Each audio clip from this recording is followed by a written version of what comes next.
Somebody once said that parks are the lungs of cities. They are oases in the middle of cities, and New York is blessed in having these enormous oases. I don't know, there's that other park that gets all the attention, but Riverside Park to me is the forgotten jewel. It's a good place to play baseball and soccer. Get away from the craziness of inner Manhattan. When you see here, it's just mesmerizing. This is where I log my miles when I'm training for the marathons. This is where we love to write our music. Just to enjoy nature. We run in the morning, we spend afternoons. We went in winter with the snow. We had a lot of fun here.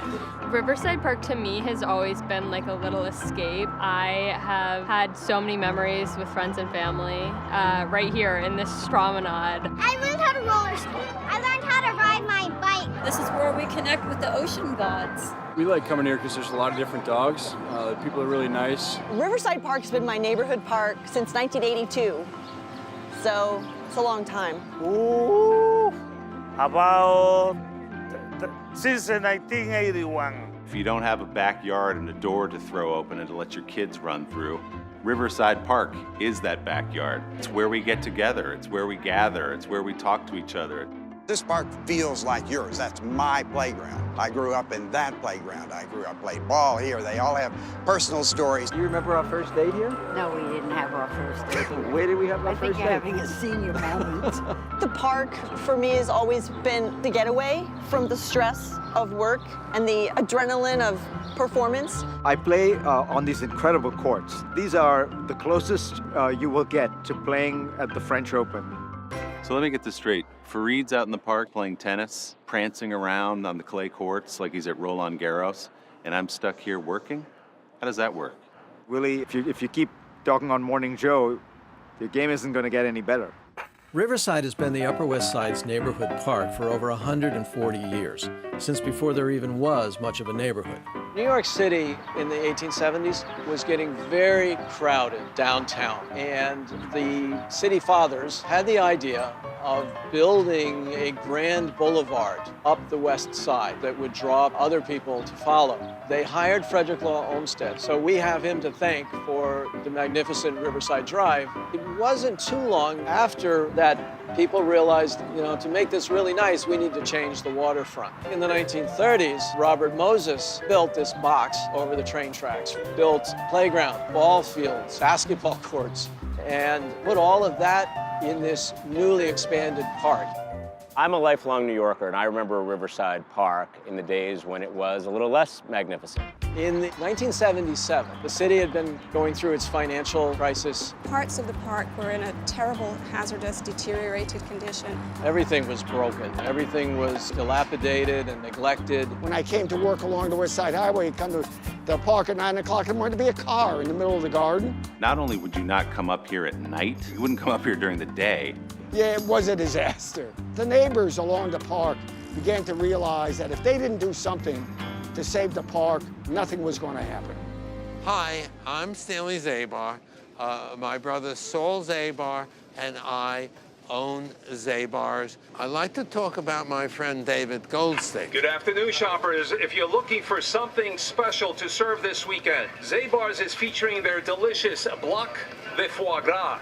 I'd like to introduce you directly to my friend David Goldstick. In 1990, when I retired from the practice of law, Stanley said, David, you're too young to retire without doing something. Stanley was on the board of the original Riverside Park Fund. I said, wait a minute. I said, I'm on the Riverside Park board of directors. Stanley knew I was an avid gardener. He loved to garden. And I said, sure. So Stanley said, we have a Warsaw Ghetto Memorial that has 5 beds that really needs care. Why don't you come in and take care of it? You had to be blind not to realize how bad the rest of the park was. David Goldstick was the perfect volunteer. He propagated his own plants, and he brought them and he put them in the park, and he prepared the soil, and you could see that he was doing it with love. He's actually established an amazing garden in this area. My barn's about 3.5 acres. It wasn't 3.5 acres when I started. Every year, I would just add a few feet by moving towards 79th Street We're moving towards 86th Street. What we think magically appears here actually is the result of tremendous work that he does. He's here every day, every season. He's here in the wintertime, he's here in the coldest weather. I wouldn't be anyplace else. It's really a lot of fun. He represents what is the best about this Conservancy and what the Conservancy is really all about. David Goldstick, you are a gem. I love your garden so much, so thank you for all that you do. That's the delicious herring from Holland. David, thank you very much for being David, for being my friend. Thank you, David. Thank you, David. David, I can't thank you enough for all you've done for Riverside Park, and I'm especially a huge fan of your hellebores. And now it's up to us to roll up our sleeves. To take what we have, these jewels, and cherish them and maintain them. To make sure that every block, every mile of this great park truly is magnificent. A functioning and beautiful park system can be taken for granted. You've got to work to support it, you've got to work to maintain it, and you've got to work to keep it the beautiful place it is. We have to realize that we're the ones that have to take care of it.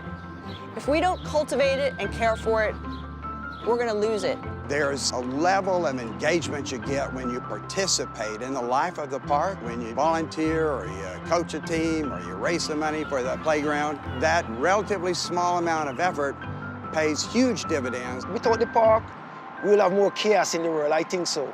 With your help, we are going to deliver a great, magnificent park from 59th Street up to 181st Street, and I look forward to working with you. Gardening is not a beginning and end, just like life really isn't like a beginning and end. It's a continuation. I will be leaving here eventually. And for those of you who will be replacing me in this park, I have one piece of very important advice for you. Please do not overwater the azaleas.